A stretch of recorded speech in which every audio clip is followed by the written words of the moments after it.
आपल्या सर्वांचं आपल्या सिव्हिल इन्साईट झिरो आणि आपल्या यूट्यूब चॅनलमध्ये सर्वांचं स्वागत आहे. तर आपली टी-पी एक्झाम लास्ट 7 डे फक्त राहिलेले आहेत आणि आपली एक्झाम 31, 1 आणि 2 ह्या दिवशी एक्झाम होणार आहे. तर मी असं कन्सिडर करतो की आपल्या सर्वांचा सिलेबस हा ऑलमोस्ट फिनिश होत आलेला आहे. की लगभग 70 ते 80% तर आपण सिलेबस आपला कंप्लीट केला आहे. परंतु हा सब्जेक्ट एक्झामच्या दिवशी रिकॉल करणं महत्त्वाचं आहे. जो एक्झामच्या दिवशी जे रिकॉल करतोय, त्याला एक्झाम क्लिअर होते.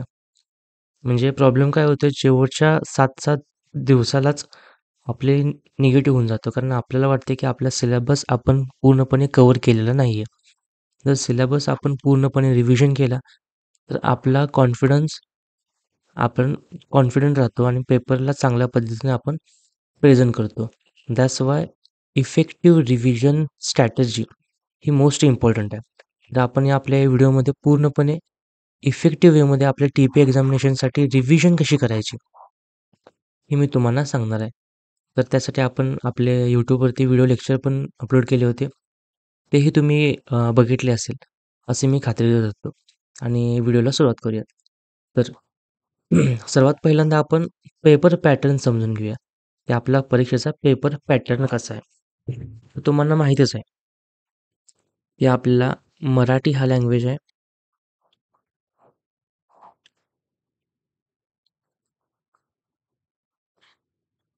मराठी लँग्वेज आहे.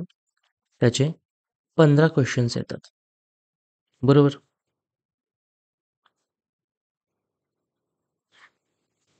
आणि एक क्वेश्चनला असतो 2 mark is equal to 30 mark. त्याच्यानंतर इंग्लिश. इंग्लिशसुद्धा सेम 15 क्वेश्चन आहेत 2 मार्क्ससाठी आणि 30 क्वेश्चन. त्याच्यानंतर ॲप्टी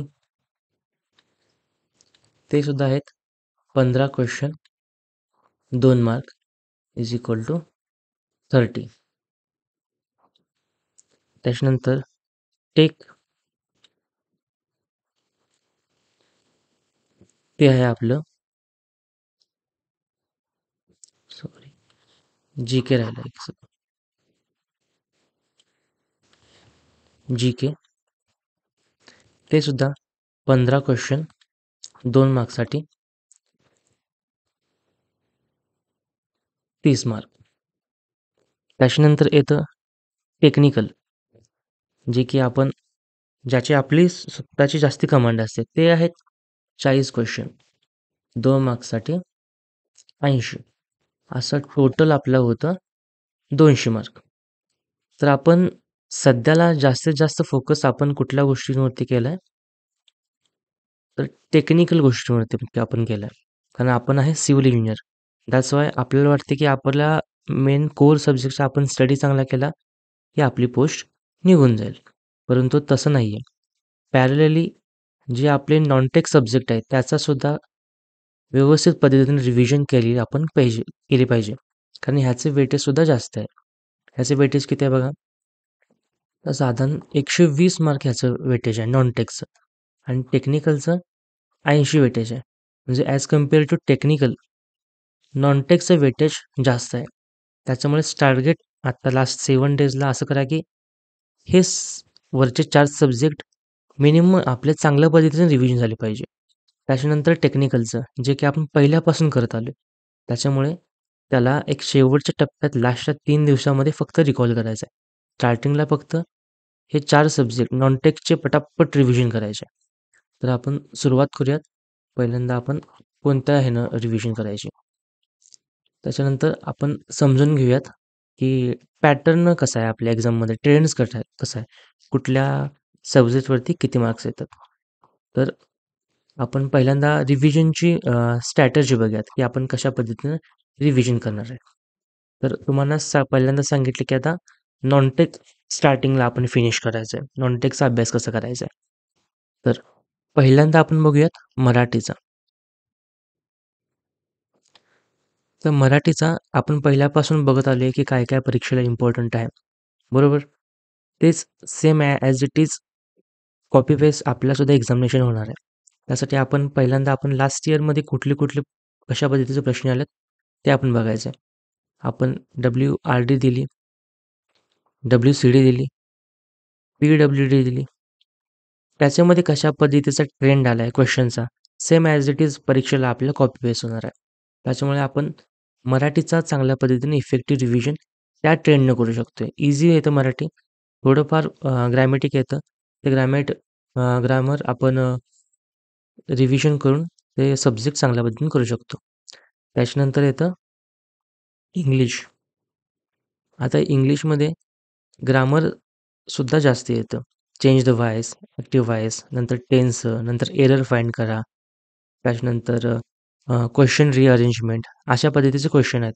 तर त्याची आपण इफेक्टिव्ह वेनं चांगली रिव्हिजन करायची आहे. पॅराग्राफसुद्धा येतो. त्याच्यामुळे पटापट आपण आपलं ग्रामर 1 दिवसामध्ये फास्टमध्ये रिव्हिजन करायचे. त्याच्यानंतर येतं ॲप्टी. आता ॲप्टीमध्ये आपल्या ह्या TPH ॲप्टीमध्ये काही एक्स्ट्रा विषय आलेत ॲप्टीचे. ते की आहेत की जसे की डेटा अँड ग्राफ्स हा एक क्वेश्चनचा टाइप आहे. त्याच्यानंतर ॲनॉलॉजी हा एक टाइप आहे. त्याच्यानंतर हाईट अँड डिस्टन्स हा एक टाइप आहे. त्याच्यानंतर युनिट कन्व्हर्जन हा एक टाइप आहे. त्याच्यानंतर व्हॉल्यूम अँड सरफेस हा एक टाइप आहे. असे नवीन काहीतरी पॉइंट आहेत एक्स्ट्राचे, ते आपण पहिल्यांदा रिव्हिजन करायचे. आणि जे बाकीचे ऑदर्स आहेत म्हणजे ratio proportion, time and distance, त्याच्यानंतर अव्हरेज काढायचं, ह्या आधीच्या कन्सेप्ट आहेत. जे की आपण पहिल्यापासून रिव्हिजन करत आलोय. त्याच्यामुळे त्याला जास्ती काही वेळ लागणार नाही. आपण फक्त फास्टमध्ये ते रिव्हिजन करायचं.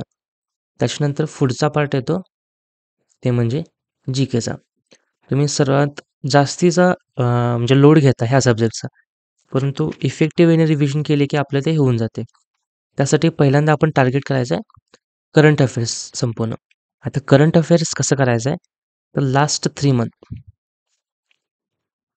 लास्ट 3 मंथ लास्ट 3 मंथचं करंट अफेअर्स फक्त करायचं आहे. म्हणजेच लास्ट 3 मंथपेक्षा मी सजेस्ट करेन की 4 मंथ आपण यूज करू शकता. ऑगस्टपासून चालू करायचं. सप्टेंबर, ऑक्टोबर, नोव्हेंबर ह्या 4 महिन्याचं करंट अफेअर्स आपण करायचं आहे. आता ते करंट अफेअर्स कसं करायचं आहे, जस्ट YT मॅरेथॉन कुठल्याही क्रिएटरचं जे की तुम्हाला फास्टमध्ये समजतं आहे, इफेक्टिव्ह वेमध्ये समजतं आहे, ते आपण रिव्हिजन करायचं आहे. त्यासोबतच करंट अफेअर्स मराठी एक यूट्यूब चॅनल आहे, करंट अफेअर्स मराठी. त्यांचे 99ची PDF पण आली आहे. ते आपण परचेस करून सुद्धा ते आपण घेऊ शकतो आहे. तर हा काय पेड त्यांचं प्रमोशन नाही आहे, जस्ट ऑथेंटिक कंटेंट आहे म्हणून सांगतो आहे. 99ची PDF आहे, ते आपण घेऊ शकतो किंवा यूट्यूबचे मॅरेथॉनसुद्धा आपण करू शकतो. व्हिडिओनं चांगल्या पद्धतीने इफेक्टिव्हमध्ये होऊन जातं. त्यानंतर नॉन टेकचा बाकी सब्जेक्ट म्हणजे काय, पॉलिटी, हिस्ट्री, नंतर महाराष्ट्र, जिओग्राफी. आता हे सब्जेक्ट कसं करायचं? तर तुम्ही पहिल्यापासून ज्या सोर्समधून यूज करताय, तोच सोर्स वापरायचा आणि पटदिशी रिव्हिजन करायची. जर तुम्ही सोर्स कुठला वापरला नसेल, तर मी सजेस्ट करतोय की अभ्यास मित्र म्हणून एक यूट्यूब चॅनल आहे. अभ्यास मित्र. त्यांचे रिव्हिजनचे मॅरेथॉन लेक्चर्स आहेत. साधारण 2-2.5 तासांचे व्हिडिओ आहेत. डेली आपण एक सब्जेक्ट ह्याचा कव्हर करायचा आणि त्याची पटपदिशी रिव्हिजन करायची. ते व्हिडिओ लेक्चर मराठीमध्ये आहेत, परंतु आपल्या परीक्षेला इंग्लिशमध्ये क्वेश्चन येणार आहेत. हे थोडं तुम्हाला ॲडजस्ट करायला लागेल आणि एवढा फारसा डिफरन्स नसते मराठी लँग्वेज आणि English language. We are civil engineer graduate. आपल्याला चांगल्या पद्धतीनं इंग्लिश जमतं, त्याच्यामुळे असा फारसा काही प्रॉब्लेम येत नाही. मराठी असलं काय आणि इंग्लिश असलं काय. बरोबर? त्याच्यानंतर पुढचं आपण घेऊयात आपलं बिग सब्जेक्ट रिव्हिजन करायची. Big subject. आता बिग सब्जेक्टमध्ये कुठलं येतं? तर आपलं येतं सर्वे. त्याच्यानंतर येतं हायवे. त्याच्यानंतर BPD. एन्व्हायरमेंट, त्याच्यानंतर येतं वॉटर रिसोर्स.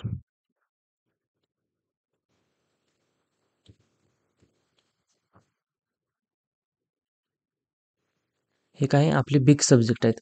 तर आपण जे काय आपली पूर्वीची नोट्स आहेत, स्टार्टिंगपासून जे काय आपण रिव्हिजन करत आलोय, रिव्हिजन स्टार्टिंगची ओल्ड नोट्स, ते फास्टमध्ये रीड करायचे, फास्टमध्ये. आणि फास्टमध्ये रिव्हिजन करत असताना जे काही पिन पॉइंटेड पॉईंट्स आहेत, जे काय आपल्याला वाटते की आपण विसरू शकतोय. फॉर एक्झाम्पल हायवेमध्ये जॉमेट्रिक डिझाईन, त्याचे फॉर्म्युला आहेत ते आपल्याला विसरतात. तर पटदिशी त्या फॉर्म्युलांना आपल्याच नोट्समध्ये अशी रेड टिक करायची. प्रत्येक पॉईंटला रेड टिक करत करत जायचं. रिव्हिजन करताना रेड टिक करायचं आणि सब्जेक्ट संपला की त्या रेड टिकची आपल्याच मोबाईलमध्ये PDF करायची. बरोबर मी काय म्हणतोय? ह्या सर्व रेड टिकची आपण PDF करायची आणि ती PDF लास्टच्या 2 डेजमध्ये रिव्हिजन करायची. बरोबर? एन्व्हायर्नमेंटमध्ये सुद्धा. एन्व्हायर्नमेंटमध्ये जे काही आपले हे आहेत, समजा सल्फरची रेंज किती असावी, त्याच्यानंतर पीएच रेंज किती असावी, हार्डनेसची लिमिट किती आहेत, जे काही लिमिटचे व्हॅल्यू आहेत. आपल्याला माहिती आहे आपण कन्सेप्ट विसरतोय. बरोबर? त्याच्यामुळे त्या पॉईंटला आपल्याच नोट्समध्ये रेड टिक करायची आणि त्याची PDF बनवायची. PDF का बनवायची? कारण लिहिण्यामध्ये टाईम वेस्ट होते, त्याच्यामुळे PDF बनवायची. त्यानंतर वॉटर रिसोर्समध्ये काय इरिगेशन, हायड्रोलॉजी, ते सुद्धा आपल्या सेल्फ नोट्समधल्या ओल्ड नोट्स पटदिशी रिव्हिजन करायची. शॉर्ट नोट्स आत्ता आपण बनवल्या असतील त्या शॉर्ट नोट्स बनवायच्या आणि त्याचीसुद्धा PDF बनवायची. त्याच्या काय रेंज आहेत व्हॅल्यूच्या, त्याचीसुद्धा PDF बनवायची. Same as it is BPD. आता BPD हा एक सब्जेक्ट आहे, किती जरी वाचला तरी कव्हर होत नाही. आपल्याला रेग्युलर हा कव्हर करायचा असतो. रेग्युलर. बरोबर? त्याच्यामुळे रेग्युलॅरिटी ठेवून आपण हा सब्जेक्ट कव्हर करायचा आहे. सेम ॲज इट इज प्रत्येक विषयाला मी सांगू शकत नाही की काय करायचं, काही नाही. कारण हा टाईमसुद्धा नाही की मी जेवढं सांगेल तेवढं मी कव्हर करू शकाल हे. बरोबर? त्याच्यामुळे आपले YouTubeवरती जे लेक्चर आहेत त्याचासुद्धा फायदा आपण घेऊ शकताय. त्यासोबतच ही रेड टिकची जी मेथड आहे PDF बनवायची, जे काही पॉईंट आहेत आपण विसरतोय, त्याची फास्ट सारख्यांदा रिव्हिजन करावी लागते. त्याची PDF बनवायची. कारण आपण ऑलरेडी हे सब्जेक्ट भरपूरदा केलेत आणि तेच सब्जेक्ट वाचताना आपल्याला कंटाळा येतोय. त्याच्यामुळे महत्त्वाचे तेच पॉईंट आता रिव्हिजन करायचे जे की आपल्याला विसरते. बरोबर? आणि त्याची PDF बनवायची लास्ट 2 डेजमध्ये आणि ते लास्ट 2 डेजमध्ये ते रिव्हिजन करायचं आहे. त्याच्यानंतर स्मॉल सब्जेक्ट. आता स्मॉल सब्जेक्ट कुठलं? जे काही TPAचे एक्स्ट्रा सब्जेक्ट आहेत. TPAचे एक्स्ट्रा सब्जेक्ट. त्याचं आपल्या सर्वांनाच जास्तीचं टेन्शन असतं. कमेंटमध्ये सुद्धा सर्वजण म्हणतात की TPA एक्स्ट्रा सब्जेक्ट कव्हर करा, एक्स्ट्रा सब्जेक्ट कव्हर करा. बऱ्यापैकी आपण ॲटलीस्ट निम्मे सब्जेक्ट कव्हर केले आहेत. फॉर एक्झाम्पल CAD असू द्या किंवा आता कालच रेल्वेचा व्हिडिओ आपण अपलोड केला. ब्रिज केला आहे. CPM पडचा म्हणजे प्रोजेक्ट मॅनेजमेंटचा व्हिडिओ अपलोड केला आहे. ते व्हिडिओ करणे, बघणे. कुठले? आपल्या चॅनलमध्ये इनसाईट सिव्हिल इनसाईट 01 मधले आपल्या चॅनलमधील व्हिडिओ लेक्चर बघणे.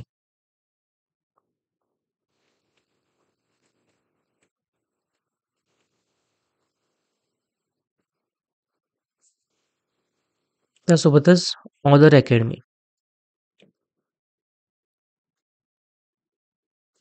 यूट्यूब ओपन करायचं, एखादा सब्जेक्ट टाकायचा, for example emerging trends in civil engineering, त्याचे लॉट्स ऑफ व्हिडिओ लेक्चर्स असतील, ते व्हिडिओ बघणे.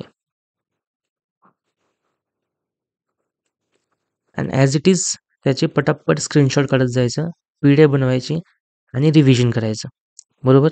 जे काही एक्स्ट्रा पॉईंट असतील ते आपल्या नोटबुकमध्ये नोट डाऊन करायचं. कारण हे स्मॉल सब्जेक्ट करताना कुठलाही पेड बॅच आपण घेऊ नका, कारण पेड बॅचमध्ये ओव्हर शिकवलं आहे. खूप जास्तीच डीपमध्ये शिकवलं आहे आणि ओल्ड कंटेंट आहे. कुणीसुद्धा न्यूमध्ये शिकवण्याचा प्रयत्न केलेला आहे. ओल्ड कंटेंट सगळ्यांनी अपलोड केलं आहे. मी स्वतः पाहिलेलं आहे.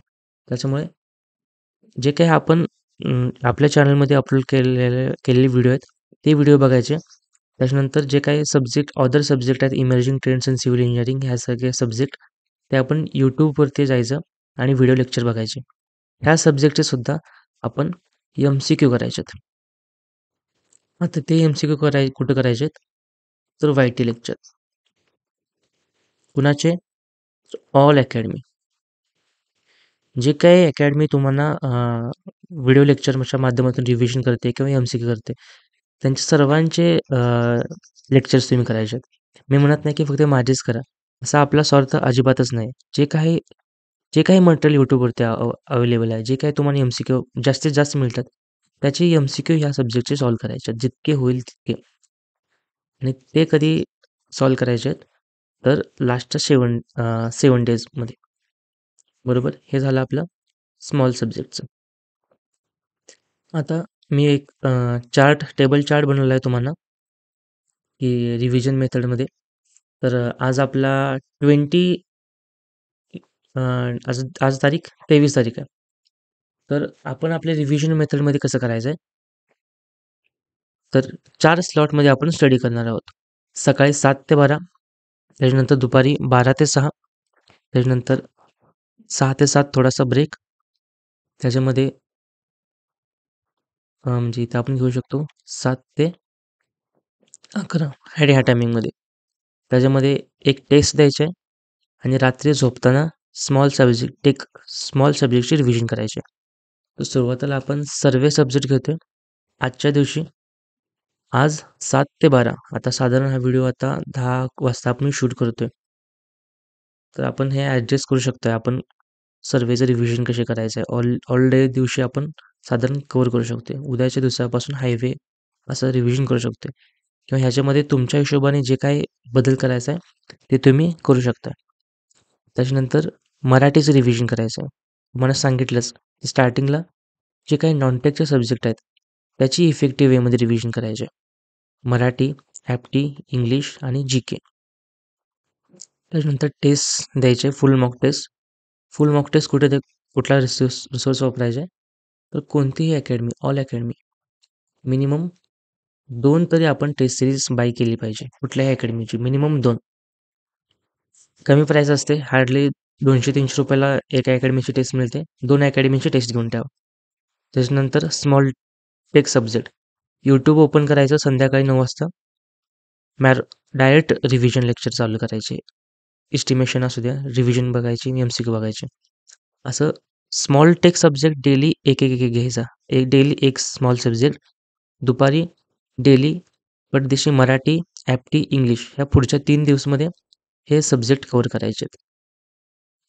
त्याच्यानंतर फुल टेस्ट डेली द्यायचे आणि जे काही स्मॉल सब्जेक्ट आहेत, तेही डेली रात्री एक सब्जेक्ट करायचे.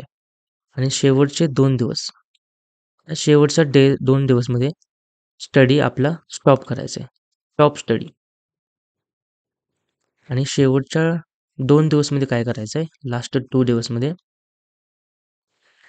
जे काही आपण रट्टा पॉईंट काढले आहेत, रट्टा पॉईंट म्हणजेच काय? जे काही आपण स्टडी करताना PDF बनवलेलं आहे. PDF बनवलेलं आहे. त्या PDFची रिव्हिजन करायची. आता रिव्हिजन कशी करायची आहे? तर पेपरवरती लिहून करायचे. पेपरवरती लिहून. हार्डली मी सांगतोय की आपण जी PDF बनवलेली आहे रट्टा पॉईंटची, ती रिव्हिजन आपण साधारण 4 ते 5 हवर्समध्ये करू शकतोय. बरोबर? आणि नेक्स्ट डे दिवशी सुद्धा हीच PDF डबल रिव्हिजन करायची. म्हणजेच काय? जे काही आपण विसरणारे सब्जेक्ट आहे, जे काही आपल्याला हार्ड वाटते, आपल्याला वाटते जे विसरते, ते आपण रिव्हिजन चांगल्या पद्धतीने केले. त्याच्यामुळे आपला अभ्यास सिलेबस 100% कव्हर झाला आहे. बरोबर? आणि आपण इफेक्टिव्ह वेमध्ये रिव्हिजन केल्यामुळे आपला पेपर सोपा जाणार आहे. नॉन टेक्स्टसुद्धा पटापट जे काही विसरते नॉन टेक्स्टचं, ते सुद्धा रिव्हिजन करायचं आहे फास्टमध्ये. आणि जस्ट पेपरचा एकदा पॅटर्न बघायचा आहे. पेपर पॅटर्न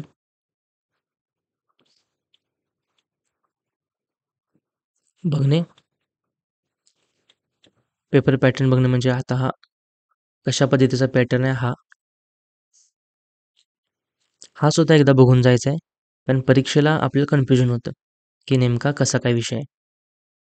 आणि सर्वात महत्त्वाचं आहे की एक्झाम डे दिवशी कसा काय परफॉर्मन्स करायचा आहे. कारण मेन प्रॉब्लेम हाच होते, एक्झाम डे दिवशी आपण फोकसने आपण स्टडी म्हणजे अप्लाय करू शकत नाही. तर ते कसं अप्लाय करायचं आहे, परीक्षेला जाताना काहीतरी गोड खाऊन जायचं आहे. हे कशासाठी? तर गोड खाल्ल्यामुळे आपली मेंटल सायकॉलॉजीमध्ये एखादी केमिकल रिॲक्शन्स होत असते आणि एक पॉझिटिव्ह वाइब्स येतात, की आपला पेपर आपण इफेक्टिव्हमध्ये देणार आहे. स्वतःला सांगायचं आहे, की मी ऑल सिलेबस केला आहे. केला आहे. इफेक्टिव्ह वेमध्ये चांगला माझा अभ्यास झालेला आहे आणि मी प्रामाणिकपणे प्रयत्न केला आहे. त्यामुळे माझा पेपर चांगला जाणार आहे. परीक्षेच्या टायमाला परीक्षेच्या टायमाला जास्तीत जास्त रिकॉल करत बसायचं नाही. कारण आपण रिकॉल केलेलं आहे आपल्या पी-डी-एफमधून. ते एकदा पी-डी-एफमध्ये आपण बघू शकतो किंवा नाही बघितलं तर चालेल. आपण आपली एक्झाम चांगल्या पद्धतीने देणार आहे. आणि मेन टार्गेट ठेवायचं आहे, की आपले 100 क्वेश्चन्स आहेत. 100 क्वेश्चनपैकी मिनिमम 95 क्वेश्चन तरी आपण अटेम्प्ट करायचे आहेत. आता मुद्दा हा येतोय, की आपल्या परीक्षेला टी-पी-एला निगेटिव्ह मार्क आहे का नाही? बरोबर? काही जर असलं, तर परीक्षा चालू व्हायच्या टायमाला आपण बघणे आहे, की निगेटिव्ह आहे का नाही? निगेटिव्ह असलं, तरीसुद्धा आपण 95 प्रश्न अटेम्प्ट करायचे आहेत आणि जे निगेटिव्ह नसलं, तर आपण 100% क्वेश्चन अटेम्प्ट करायचे आहेत. मोस्ट इम्पॉर्टंट आहे. जे काही क्वेश्चन येत नाहीत जे क्वेश्चन येत नाहीत, ते सुद्धा फेकून यायचे ते क्वेश्चन. कारण अप्रॉक्सिमेटली जे काही क्वेश्चन येत नाहीत, समजा 4 क्वेश्चन असलं, 4 क्वेश्चनमध्ये आपण अंदाजे मारलं, तर साधारण 1 क्वेश्चन तरी करेक्ट येऊन जातो. बरोबर? लॉस मेकिंग बघायचं. एक क्वेश्चन आपण अटेम्प्ट आपला चुकला, तर 0.25 मार्क जातात. बरोबर? समजा आपलं नशीब पाकच खराब आहे. आपलं 40च्या क्वेश्चन चुकलं. म्हणजे आपले मार्क्स किती गेले? तर 2 मार्क्स गेले. बरोबर? म्हणजे 2 क्वेश्चन आपला लॉस होणार आहे. आणि समजा आपल्या 4 क्वेश्चनपैकी 1 क्वेश्चन बरोबर आलं, तर आपले 2 मार्क्स आलेत. लॉस कितीचा होणार आहे?